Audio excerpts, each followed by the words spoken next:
The reason some people consistently get paid more and receive better opportunities isn't raw skill. It's a hidden, powerful strategic advantage. We'll show you the system for identifying and closing hidden value gaps to make yourself the most valuable person in any room. So let's really unpack that for a second. This is not just some feel-good line about working smarter. It's a clue that the entire game we've been taught to play, the one about just piling on more skills, being the absolute best at one specific thing, that game might be fundamentally flawed. The promise here is a system, a repeatable playbook for creating value, not based on what you do, but on where you sit in the flow of information. We're not just learning a new tactic today, we're learning to play a whole different game. And the key to winning this new game is learning to see what almost everybody else misses. It's the hidden value gap. Think of it like a crack in the system, right? An inefficiency in the market for talent and ideas.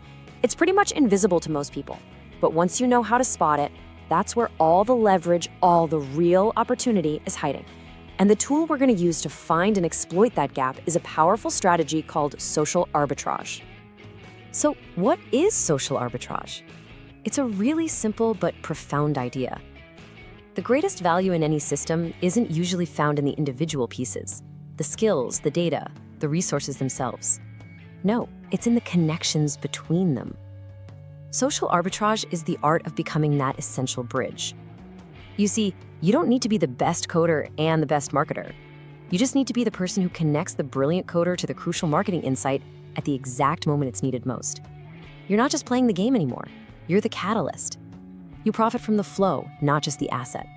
This visual right here, this perfectly captures the end goal. A single telephone is a commodity. It's useful, sure, but it's one of millions, easily replaced. The switchboard, though, now that's the source of the entire network's power. It controls the flow, it directs the value. Without it, you've just got a million isolated, useless boxes. Your strategic goal is to stop being just another phone and start becoming the central switchboard for talent, for ideas, and for opportunity. That is what it means to be indispensable. This slide lays out the two paths available to you, and honestly, the choice is pretty stark. The path on the left, raw skill, that's the one most of us are on. It's linear. You put 1 unit of work in, you get 1 unit of value out. It's a crowded, competitive path where you're always just 1 skill away from being replaced.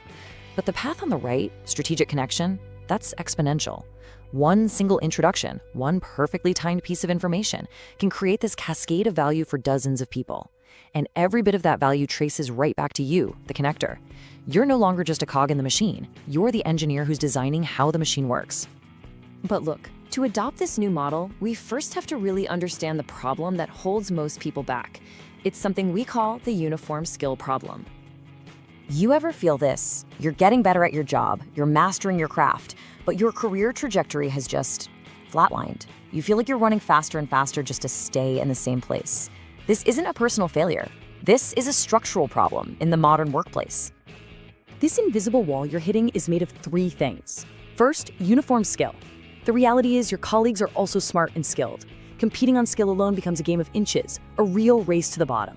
Second, information asymmetry. The engineering department has data the sales team could use to close deals, but it's trapped in their silo. The legal team has insights that could save R&D months of work, but it's locked away. And finally, you've got systemic friction. It's just plain hard to cross these boundaries. There's bureaucracy, different priorities, people even speak different professional languages between departments. This friction is the enemy of progress. So, here's the crucial point, the mindset shift you have to make. Stop defining your value by the number of reports you write or tasks you complete. Your true high-leverage value is in your ability to be the lubricant in the system. You are the one who sees the gap between sales and engineering and eliminates the friction between them. And that role is far more valuable and a heck of a lot rarer than another person who can just check a task off a list. Okay, so how do we actually break through that wall? This isn't just about changing your mindset, It's about implementing a system. So let's look at the 3-phase framework that turns you into that indispensable friction eliminator. The system has 3 distinct phases. Think of it like this. Phase 1, the Access Asymmetry Audit.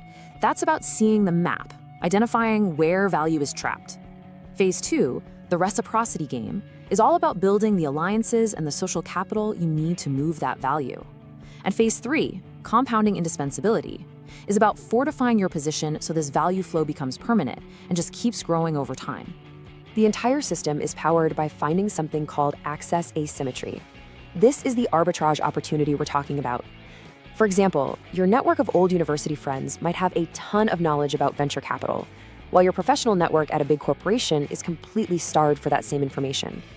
That gap, that asymmetry in access, is a pocket of pure value just waiting for a connector to unlock it. Your new job is to become a hunter for these asymmetries.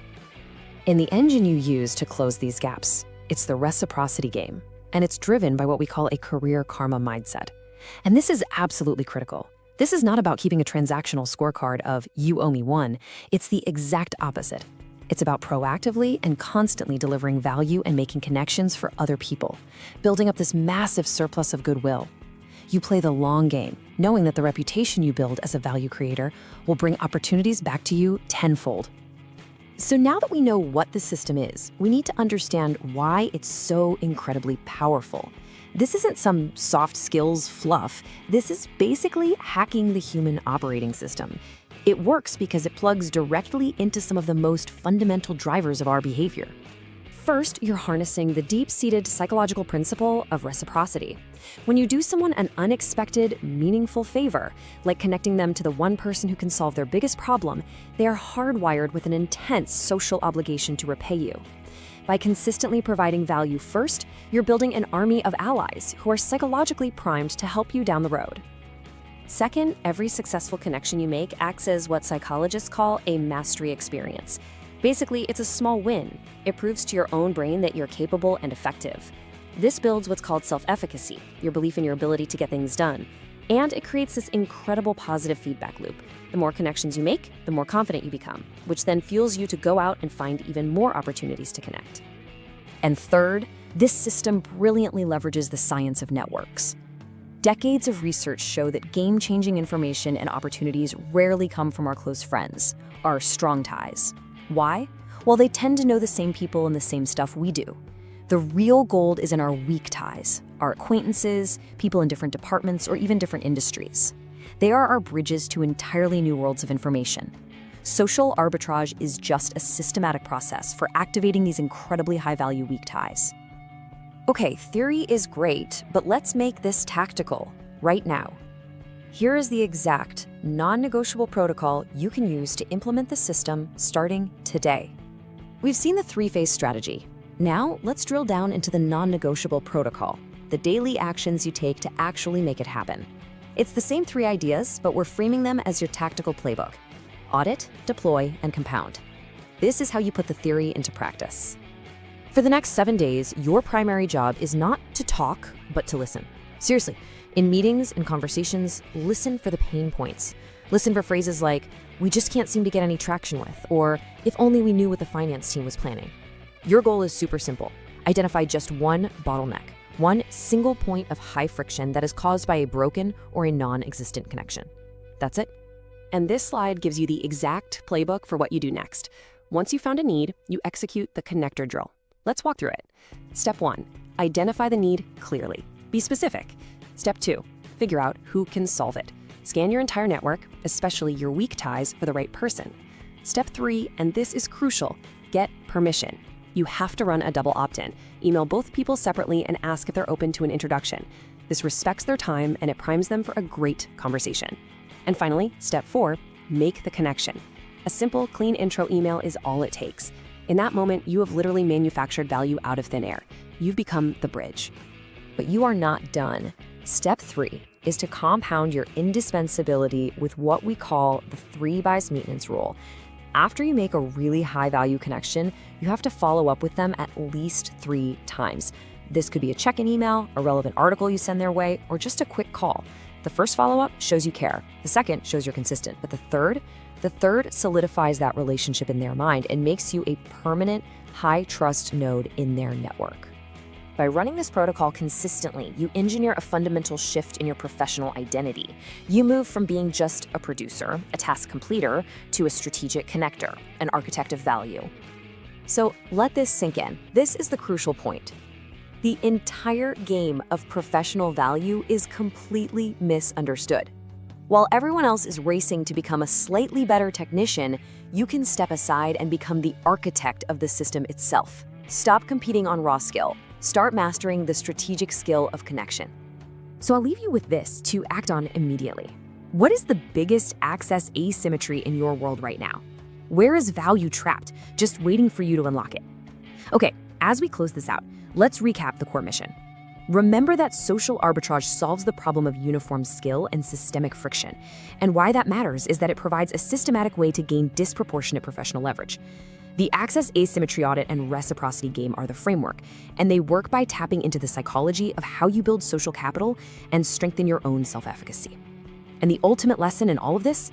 Productivity isn't about doing more. It's about mastering systems that make focus effortless.